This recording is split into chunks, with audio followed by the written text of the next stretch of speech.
Okay, today is Monday, November 20th. We've got some more Guild Wars 2 news. I know Necromancers were laying awake all weekend dreaming of swords, and finally, your update has come. Sword-wielding Necromancers are gluttons for punishment. To be fair, Necromancers have been gluttons for punishment. I mean, they literally have a whole line of spells where they put conditions on themselves. So, I mean, I don't think they needed the swords for that. But, keep moving on. Greetings, gamers. My name is Taylor Brooks, and I am a designer on the Skills and Balance team here at ArenaNet. I hope you're all hungry for another look at a new weapon, because today, you know what, I'm actually not. So, hey, thank you guys for joining us today. If you're new to the channel, be sure to like and subscribe. Okay.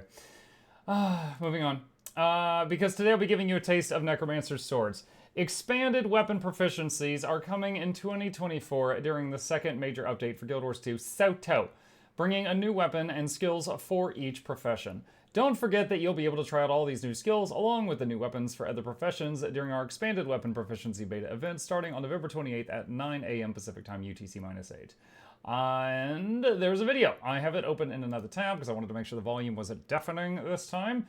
Let's see what we got here.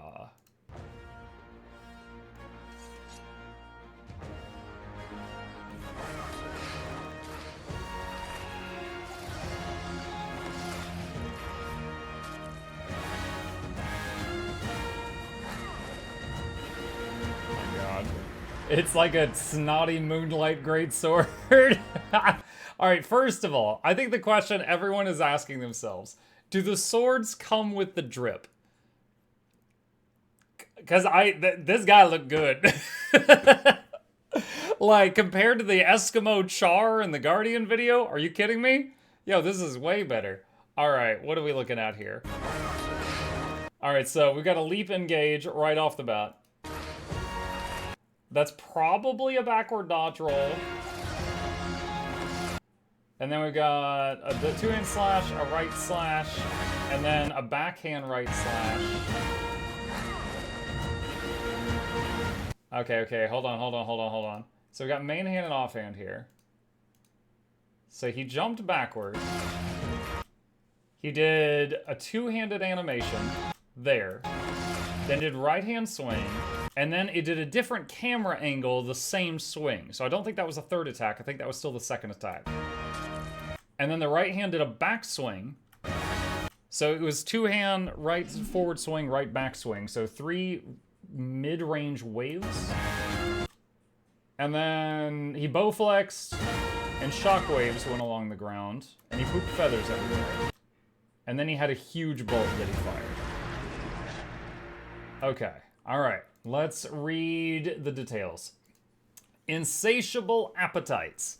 Necromancer's sword skills focus on dealing powerful strike damage in an area while consuming enemies' vital energy to sustain the wielder. The main hand sword skill 3, Path of Gluttony, will allow the Necromancer to leap to their enemy, healing themselves for each enemy struck. Hungering Maelstrom, which is the offhand sword skill 4, will deal damage and steal health from enemies in a targeted area. With so much healing, a Necro might find themselves with a surplus of health. Luckily, their swords always hunger. Each sword skill has a secondary ability that can be activated by sacrificing health to sate your swords.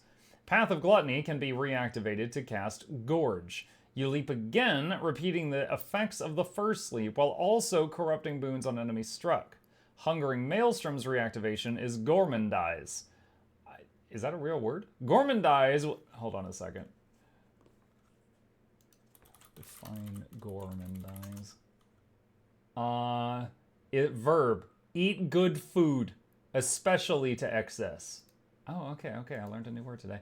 All right, Gormandize will deal damage and chill enemies struck by Hungering Maelstrom. Risky. Oh, I'm Gormandizing. Yeah, you heard it here first. Necromancer swords will allow you to sustain yourself through fights while also increasing your offensive capabilities at the price of your own health. Will the risk be worth the reward, or will you find yourself eaten alive?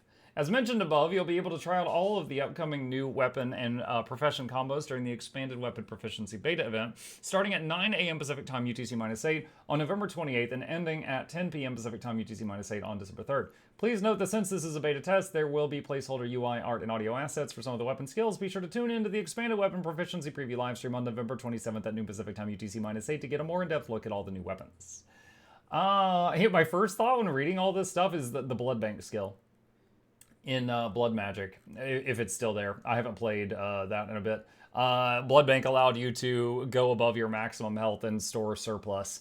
I'm wondering if that would synergize well with these skills where you have like engaged skills that generate health and then other skills sacrifice. Also, if every sword skill has a secondary activation that eats your health to do a bigger thing, does that mean they're getting 10 skills? Does that mean they're getting 10 and not 5? That's pretty wild if so.